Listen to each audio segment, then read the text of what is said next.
What is good, RTL fam? My name is Ndala Fumutasi Samuel. You can call me Fifi, the baddest boy.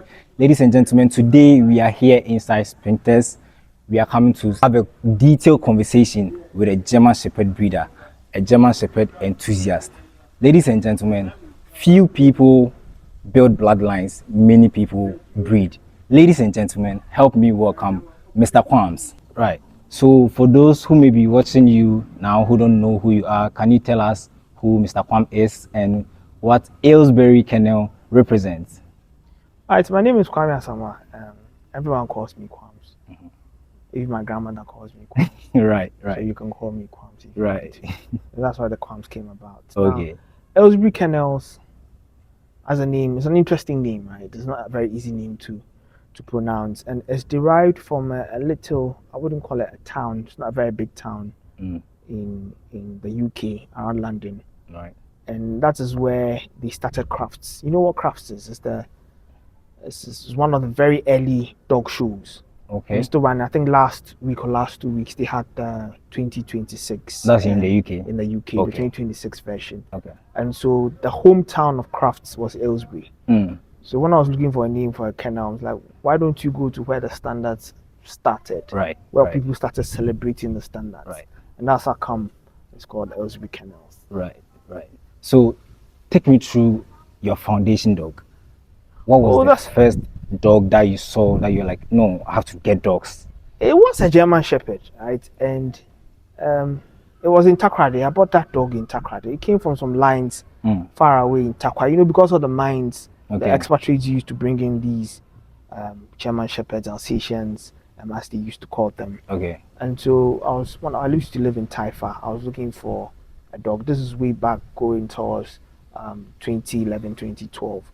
One of my friends who was a Boabo breeder in Takrady, he came up and said, look, I have a dog for you. And he brought the dog. It was a female German Shepherd. We called her Awake, and that's how the journey started. Okay. That dog was paired to, there's a gentleman called Rex Broby. He's been a German Shepherd enthusiast from the 90s. On the days of Ghana Airways, he brought some solid German Shepherds in country. He used to live here in Spintex. So he did my first crossing for me. Okay. It was a puppy deal. All right. 2 puppy deal. I remember very well. And he set some rules and guidelines. This is how we breed. So he introduced me into breeding German Shepherds and dogs, and also an influence from some very good vets in those days, from the Atomic Vet. Oh, okay. That's around Taifa, Burkina. Okay. Yes, those vets were my foundation. They also gave me guidelines on how to breed, how to treat dogs, how to take care of them. And they were actually my first sales agents. Oh, okay. As well, if we put it that way. So that's the history. Yes. And I am sure you've been around other dogs, Boabus, name them. Why the German Shepherds? We've delved into Boabus. You remember the Ifuati line? We used to breed all black Boabus and some very nice brown Boabus. That was being facilitated by my aunt, who has been breeding Boabus for ages, for decades. Okay. She also lives around Spintex. So I've had Boabus. I've had Great Danes, lovely dogs. Heartbreakers too, but I've had Great Danes as well. Currently, I have a few pets, Frenchies, running around the compound. But there's a distinct difference in all these dogs, in the sense that German Shepherds have a certain royalness around them. Right? Yeah. The German Shepherds are regal dogs. They present with some level of confidence that I don't think I'll find in any other dog. Yeah. They are built for motion and built for intelligence as well. They are one of the most intelligent breeds around. Right. And I think I'm able to sync with their energy. Right. And that's how come I love the German Shepherd. Right. Because even for me, when I came in, that black German Shepherd, when the Shepherd was afar. Yes. See, listen, if you come inside at night, there is no way you are coming out alive. See, from the way they stand, from the way they tilt their head, from the ears, attention, everything about the German Shepherd is so amazing, especially with their physiques, right? Yes. So at what point did you realize I have to take breeding seriously? Well, after my first litter, the first litter was actually a mistake. the dog I was telling you about ran Yeah. away and was crossed by a local dog. So I gave those puppies out. Mm. They went very fast. And so my vet was like, this is a nice dog. Why don't you breed it again? So it was for free or you sold them? No. I just give them out. At that Right. time, I didn't understand the business ethics and the high valueness of some of the dogs that I had. Right. So again, the vets encouraged me to breed them and pair them to standard German Shepherds and do the right thing. Okay. And that's how come I got into contact with Mr. Bobe and did the first crossing with his stud. And that's where the journey started. Now those puppies were excellent. Right? Okay. Big boned, large puppies. And since then I realized, whoa, this is nice. And that's where the journey went on. We had about 7 litters. One of my very first and early litters were bought by colleagues at work. Okay. And then the good nature and the quality transcended into itself, and the story began. I agree. So quarter on quarter, the referrals started coming in. Right. Then we started Aylesbury Kennels. Right. So if you say referrals, you see, I can say your kennel is a successful one, right? Yes. And I believe every successful business or every successful kennel has a defining moment, right? So what was the defining moment for Aylesbury? When did you realize Aylesbury is here to stay? Aylesbury is here for the game. No, quality speaks for itself, right? And quality is never cheap. You need to invest in it to achieve whatever you want to achieve and whatever goal you've set upon yourself. Right. So I think the breakthrough was when I was introduced to the German Shepherd Club of Ghana. Okay. I didn't even know that German Shepherd has a club. Yeah, so I was introduced to the German Shepherd Club of Ghana. At that time, there was a vice president called Jeff. Jeff introduced me to the German Shepherd Club, and I'm always grateful to him for that introduction. And a few months after that, I purchased a dog called Carlos Matuk Ibrahim. That was a perfect German Shepherd, all the way from Egypt, show winner and all that. Bought him from an Egyptian. And the quality of puppies that started bringing into my kennel, right? It puts the quality out there. Yeah. And after that lesson, I was like, look, in 3 years, to Papa Preko. Yes. Every new purchase, every new diversion we went into, we tried to make sure that we're getting the best, the creme de la creme, to improve the stock and make sure that Ghanaians are also able to acquire the highest grade of German Shepherds. And the German Shepherd Club also brought in lessons on standards and how to apply standards, looking at pedigree of dogs and applying the genetics as well. So in general, the German Shepherd Club, the Kennel Union of Ghana, also opened our eyes to another level of breeding where you're not just pairing dogs to produce something, right? You're pairing dogs based on intelligence, based on genetics, based on quality. So that's how the train has rolled so far. I am excited that you mentioned the pairing because it's a question that I wanted to ask you, but we will get there. Yes. Talk to me about how the show ring has shaped Aylesbury Kennel. Oh, that's an interesting one. The first time I entered the show, I think that was in 2018, 2019, if my memory will serve me right. And I was in Timberland boots. And now that's a no-no for entry. A show. It was very funny because you can't even run very well. Yes, in Timberland boots. I didn't understand it. My leash was this big. It was as big as my arm. And I mean, we came in third German Shepherd male on that day. That's impressive for a first time entrant. I mean, I'll put it all on the dog. Carlos was a very good dog. Me, the handler, score would have been 0. And that was our first time in the ring. Right. Now after that, we learned the lessons. How to stack a dog, how to present a dog, how to make a dog ready for a show, and we started enjoying the shows. And so every year we've been at all the national shows and other adjacent shows. We've been at other exhibition shows as well to demonstrate what we do in the German Shepherd, why we like the German Shepherd, and the quality that it portrays. Right. So that was my first time in the ring. Since then, as you might be aware, we've won numerous titles. We have several CACs. CACs is the highest award given at a show for a dog. It's a French word for champion of champions. We have about 4 on Carlos. We got about 2 on one of his daughters, Catalina. Several other dogs from the kennel also have CACs. And so we've been quite successful in the ring as well. Right. That sounds great. So So far, how many medals? How many trophies? I can't count them. Trophies, we have about 6.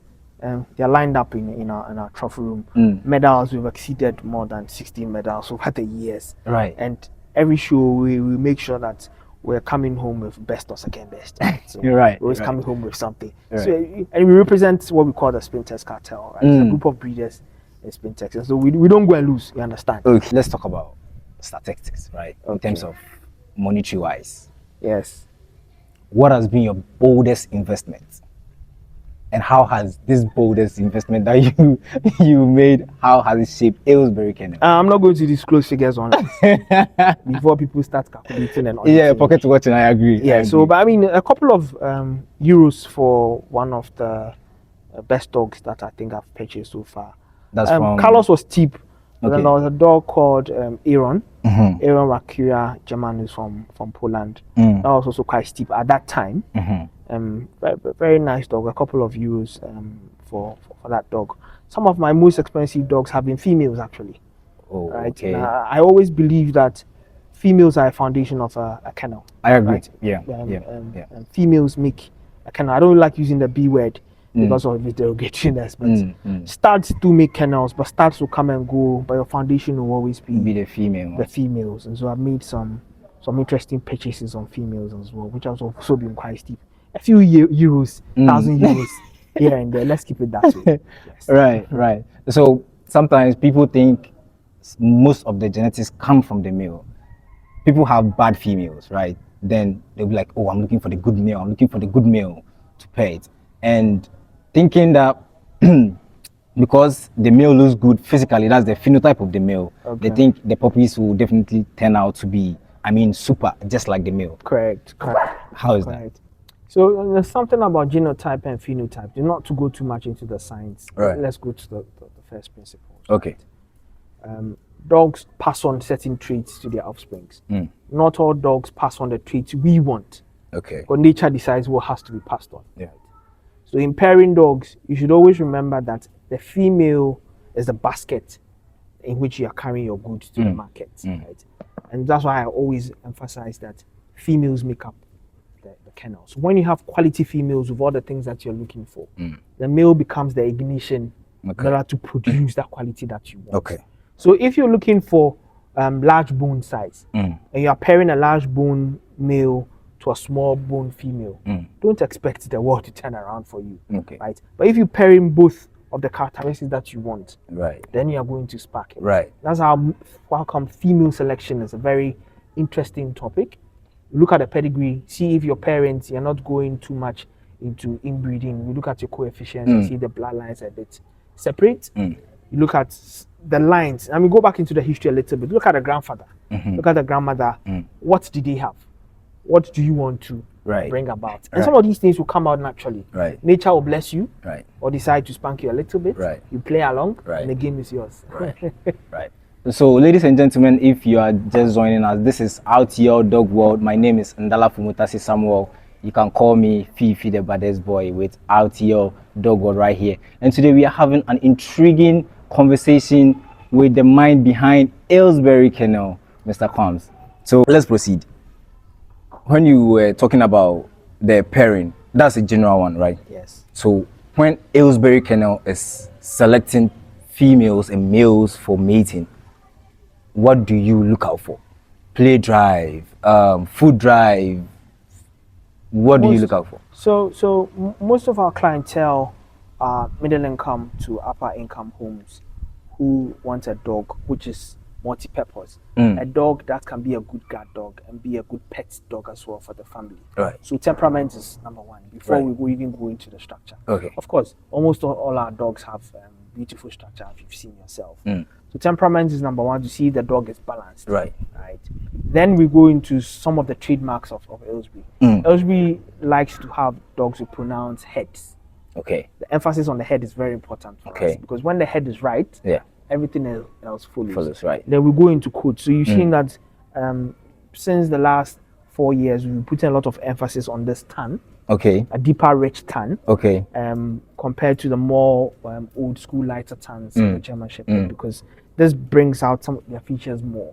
Right. Then the mask, as you can see on this dog, when the mask is pronounced, Right. it exudes some luxury Right. about the dog. And the intimidating feature. Exactly. Yeah. So both intimidation, even if the dog might not be an aggressive dog, Right. the face alone presents some intimidation, and that mask also brings itself some honor. If there's an adjective, Yes. I can use in that manner, and it's just nice. This is a handsome dog. Right. And Right. it's I got agree. all the features that we require. I agree. So the stop is all right. The length of the nose, the head. The shape of the head is in good proportions Right. to the body. Right. The ears are well set. Right. And the coat is on point. Right. So this is a good start that we can put on almost any female to do corrections. Okay. And also to produce nice puppies. Okay. Yes. So what are some of the colors that the German Shepherd comes in?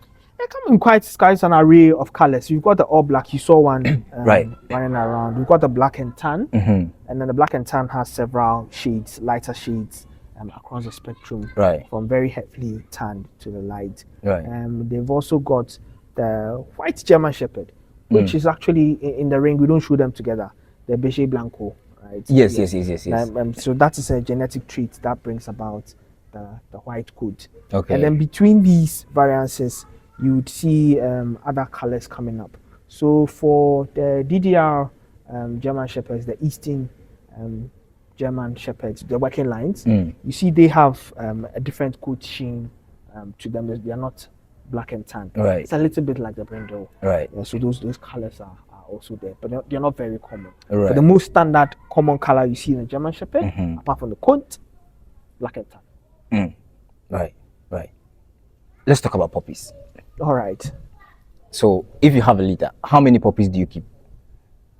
Oh, we usually select when we know we like females. Right. Right. We usually select a female or two, depending on the pairing and what we are looking for. So usually we take one out. We call it the breeder's choice. Okay. It's usually a female, and then we keep that one for breeding purposes. Okay. And some of them have actually been show winners. So I mentioned D. Catalina from Aylesbury. Yeah. I remember. 2 times CAC winner. Yeah. She was bred from Carlos and Ivanka from Champion. And Ivanka from Champion was bred in Ghana. Okay. Right, from Champion Kennel. Okay. And so that pairing brought us some sweet puppies. We kept Right. Catalina. We kept other females as well along the line. Right. Yes. Right. So we mentioned you mentioned stud, you mentioned the female. What is your definition for a stud? A detailed definition for a stud. A stud dog is a producer, Right. first and foremost. So fertility, your sperm should be there. When we run our regular quarterly sperm checks, you have to be on point. Right. You are disqualified as a stud. Right. Your ability to reproduce and procreate are limited when your fertility is low. Right. So that is number one, regardless of the features. If that stud has not been tested recently and the fertility is low, you are not allowed into the game. Right. Then we look at how bold and confident the stud is. A shy stud will pass on that shyness to its puppies. We don't want that. Okay. So all studs to present some confidence, Right. and some level of boldness. Right. You should have the edge and the libido to actually want to reproduce. So we shouldn't force you to cross, for instance. Right. You can aid. We shouldn't force you to cross. And then your structure should be there. Right. Right. Now, and also you should be a pedigree dog. That is we do not negotiate on that. Okay, If take you're me not through pedigree. Yeah. The pedigree dog is simply a dog that has records of his ancestry Right. that can be verified. And usually we go a step further, we take our pedigree dogs to the show. Right. And so judges assess the dog for us and give us recommendations and comments about the dog. Right. So not just any pedigree dog that we use for our stands. We also like to show winners, Right. and those have that judges advice that we use in our breeding Right. program. Right. So that's the line in there as well. Right. And we cannot talk about stats and leave the bees out, right? If I say the bees, I mean the females. Yes. Right. So what will be your detailed definition for a female? Usually for a quality female, just like the male, the structure has to be there. We prefer females that usually have a history. The mother was a good female, because 60% of the work in terms of taking care of the puppies is done by the mother. Right. So if you have a history of taking good care of puppies, yeah, you are selected as a good female. Right. And there's a solid female that you can see in the video here. Right. Good structure. You should be longer than tall. Right. Right. So females that are longer than tall are usually very good specimen. And if the head is there, it's a bonus. Right. As I That's a told you, compliment. a very good compliment, Right. and then we are good to go. We are good to go on that. Right. Yes. So, line breeding, inbreeding, it is one of the most debated topics when it comes to this breeding game. Yes. Break it down for me. Well, you see, I'm not an advocate for inbreeding. Okay. Why is that? Because apart from the pedigree certificates, I don't think I have the resources and the input to do the hard work that will come with inbreeding. Because certain coefficients, if they don't go well, you're going to have issues with the puppies. You need to take care of them, right? And from things as wide as hemophilia in dogs and diseases that are given down from their genetics because they are so close to issues with fertility, I like to stay away from inbreeding. Right. I'd rather do outcrossing with specimens far away from the pedigree that I have, Right. from the lines that I have, to give a variance in the selection that I want to breed. Because if I do inbreeding, it's going to close off at a point.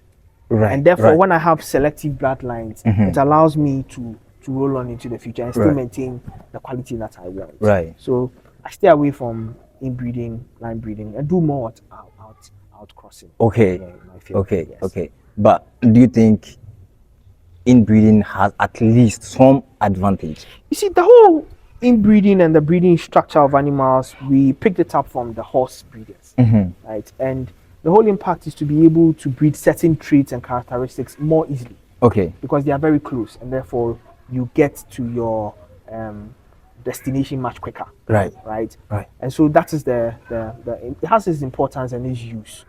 But in certain breeds, in my belief, like German Shepherds, I'd rather do outcrossing to have variation in my genetics. Right. If I was breeding certain types of dogs, which I wouldn't mention, Right. maybe inbreeding might be a choice to get to the destination much quicker. So it has its function, but not in my books.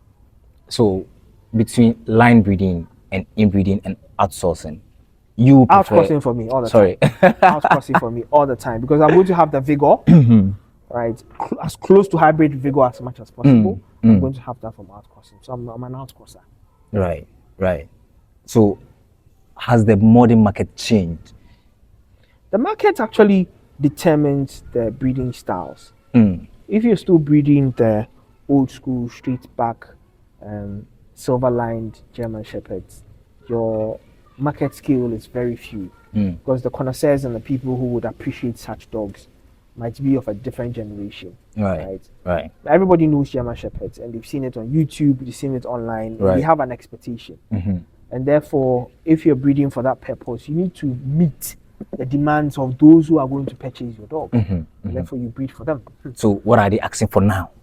So for German Shepherds, it's about size, and there are two schools. Some want the short coat, and for short coat dogs, if you're going to breed short coat dogs, make sure that you have the structure right. Otherwise, the dog is not going to come out very nice. With the long coats, the hair covers up a lot of the errors. So long coats are still in demand due to our climate. Some people prefer short coats. So these two are still in play for the German Shepherds, slanted German Shepherds. And we'll try as much as possible to breed for health. If you're going to chase that, they want slant back dogs, and therefore you're going to breed extreme slant backs, you're going to have hip issues in the future. So you try and stay away from things like that. Correct. Okay. Been consistent with these dogs, right? Yes. And the way they look, right? Yes. The head, the bones. Can you look out for something that is not there genetically? Because sometimes I see it on the media all the time. Or you look out for something that is not there genetically, and can you replace that with feeding? Nutrition is a very important part of canine health and canine development, right? If you have a super line, super genetics, and you don't feed the right nutrients, you're going to have some stunting. Right? The genetics and the characteristics will take you to X, and nutrition will cross you over to the next step. So it's very important, but then it is balanced, and therefore there is no way you can turn a motorbike into a 4-wheel drive Right. just by the type of fuel you put into it. Right. Right. Right. It's not going to happen. Right. So you get your genetics right, Mhm. and with a little effort on good nutrition, which is good proteins, a balanced diet, I think your outcome is going to be perfect. Right. Right. If you were to do this all over again, what would you have done different? Well, some of my foundation stock, I would have done some slight changes in there. The number of dogs I had kept at a certain time, I would have made some change in terms of reducing them at a certain time, because I realized that it's not the number of dogs that you have that comes out into your breeding program. It's actually the quality of dogs that you have. So some of these are the slight changes that you would have done. I would have done a few other things a bit more. In the past, we didn't understand and know some things about puppies, whelping, and taking care. So we lost some litters. Oh, okay. Now we do have the knowledge. We Okay. would apply them differently. Right. So I don't think there's ever a mistake. It's just a new style. Right. And then you just move on. Right. Right. So there's a 15-year-old kid somewhere thinking, oh, I want to be like Kwams. What does it take to be like Kwams? What advice will you give a 15-year-old kid, 20-year-old kid, 25-year-old kid who wants to breed German Shepherd, who wants to do it Kwam style? I mean, I know they can't replicate you like 100%, but what advice will you give to the younger generation who wants to be like Mr. Kwams? There's a lot more information out there today, and so I think it will be quite easier for a new entrant now going into German Shepherds and breeding. You should get ready for feeding. It's quite expensive. Right. So, because they are carnivores. Right. So they eat a lot of meat. So Right. you get ready to invest in that manner. Breeding stocks are not cheap. So you need to ensure that you have a good financial background to be able to support this and take care of them. Now, they are living things. And therefore, if you're not emotionally attached to dogs, don't venture into it. It's not a mom and pop shop where you're just selling goods and produce. Right. That's not what it is. You Right. need to have some attachment to these, to understand them Right. and read them. Anybody can do it if they apply the right nature, emotions, and good intentions. Right. It can be done. Right. Right. And also, you should think about your customers and the homes that these dogs are going into. Your customer relationship has to be on par with the quality that you produce. Right. You could produce most brilliant dogs, but if you don't have good etiquette and your relations with customers are not here, I don't think you're going to be successful. You need to understand what their needs are and meet them in the middle. Right. Yes. Right. So how do we make our German Shepherd community better? Because I see lots of bad German Shepherd out there. They call it German Shepherd, right? I mean, because they have the black and tan, because they have the peanut ears, they call it German Shepherd. Bad is a strong word. Maybe let's just say different types of dogs. Right. That's seen and would want to call themselves German Shepherd. Right. We put it that way. Right. It's a much Right. safer context before we open up a battle. So Right. if we put behind just the pursuit of revenue and financial gain, and then we look into breeding to standards, Right. I think we'll go much further in our breeding program, not just German Shepherds, but other dogs as well. As I said, it's not cheap to get quality. Right. Right. But then it's very cheap to just catch any stud along and do your crossing and sell the puppies, because most of the customers might not understand the differences in the quality. But the customers are getting experience. Right. They are also learning online. They're seeing Right. what quality looks like. Right. And at the end of the day, I'm sure quality will win over quantity. I So agree. if everybody comes along and tries to deepen their breeding experience and do quality breeding and get quality stock, I think all of us will get there. Right. Right. You heard the boss man. Ladies, is there something that I could have asked you? Right. Is there something I could have asked you, but maybe I've forgotten? I think you've asked the most of species. We have 360 of the German Shepherd breeding according to age kennels. Right. And so I think we are good to go. Thank you very much for your time. Thank you. And Thank you we're for very having happy us. you spend the evening with us Right. today. Right. Right. Thank you. Thank you. Thank you.